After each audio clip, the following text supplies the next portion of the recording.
Everybody get a Diddy documentary. So ID has one now. So let's go into that one. First, let me give you the let's listen to the let's get the trailer for that first, and then we'll go into it. Shoot. Mr. Combs wanted to see the covers before they were published. It was policy for us not to show covers to anyone before they were published. He called me in my office. I told him again, we don't show the covers, we don't share the story. I told him that I wouldn't be making an exception. And he said that he would see me dead in the trunk if I did not show it to him. This is a vibe, person who ran Vibe, a woman. I said to him, you need to take that back. He said something to the effect because, he wasn't taking shit back. So then I said, I'm calling my attorney. And my attorney called him to say that if he didn't immediately fax over an apology, my attorney was going to reach out to law enforcement. And I think it took about 90 minutes to 2 hours, and I received that apology.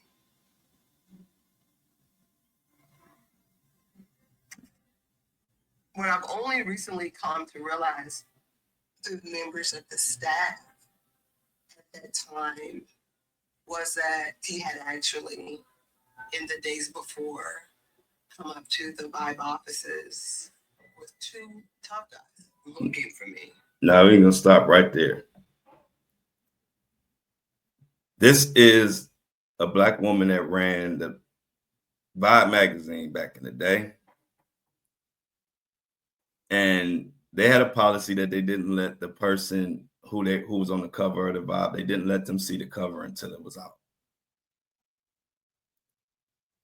Well, Diddy didn't want to listen to that rule, allegedly, and sent guys and came to her, a woman, with men looking for her, threatening bodily harm. And so we're gonna touch on that story of that young lady in the Vibe. This is in the fall of Diddy ID, which is actually dropping tomorrow. I just got a few exclusive clips that were sent to me, and we're gonna go over those here on the Flow Show No Filter.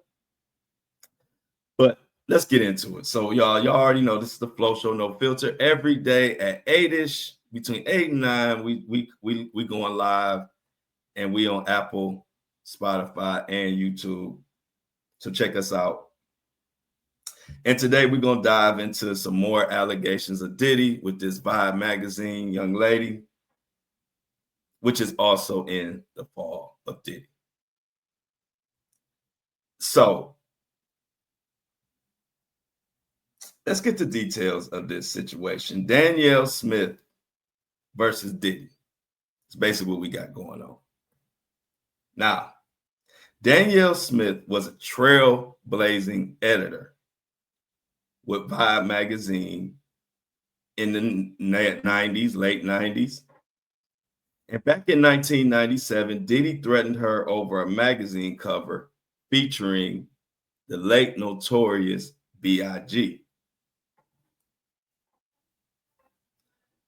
Now, Smith says the threat wasn't subtle. She said it was violent. It was specific and personal enough to make her fear for her safety. Now, this wasn't some offhand comment. It wasn't something she felt she needed to involve her lawyer in, but now Diddy eventually, he apologized after the lawyer stepped in. She didn't think it was necessary, but obviously, maybe that's all that Diddy respects is a lawyer. But that don't erase what happened.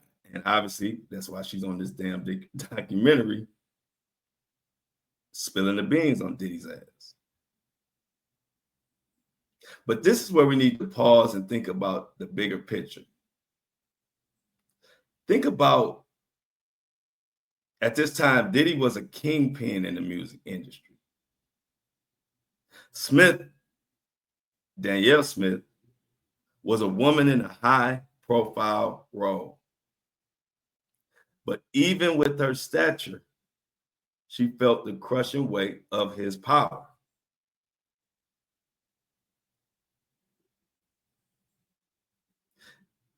She had to balance protecting herself with protecting her career. Because let's be real, standing up to someone like Diddy, especially in the 90s, early 2000s, that was like career suicide. He ran everything. Let's just be honest. Diddy was larger than life. So let's unpack the power dynamics that were going on at this time. Diddy wasn't just another artist looking for a Vibe magazine cover. At this time, he was the industry's golden boy. It's the late 90s. This more money, more problems. This is shit. Even I'll Be Missing You. All the stuff, all the iconic shit that Diddy was doing in the 90s. He was running shit. We just had to be honest. He had the money, he had the connections, and he had the ability to make or break careers. So when someone like that lashes out, it's not just words, it's a weapon. And this Black woman trying to run Vibe was forced to battle Diddy by herself. Now, even back then, women in general, but especially Black women in male-dominated industries, have always had to battle extra battles, fight extra fights. A woman needed to be even stronger than a man. Vocal, but not too vocal. Because when you push back, you get labeled a problem, and next thing you know, people don't want to work with you. But that didn't stop Danielle Smith. She stood her ground. But how many women in this era stayed silent, you think? Because everybody didn't have the strength or the power or the means that maybe Danielle had. How many women, men, whoever, was Diddy able to keep silence in this era? Silent in this era. So the truth is, men like Diddy have relied on the ability to keep people silent in order to stay powerful, to stay on top of everything. So what stands out to me is the consistency of these claims. I mean, this is a pattern. It's almost like everybody got the same story.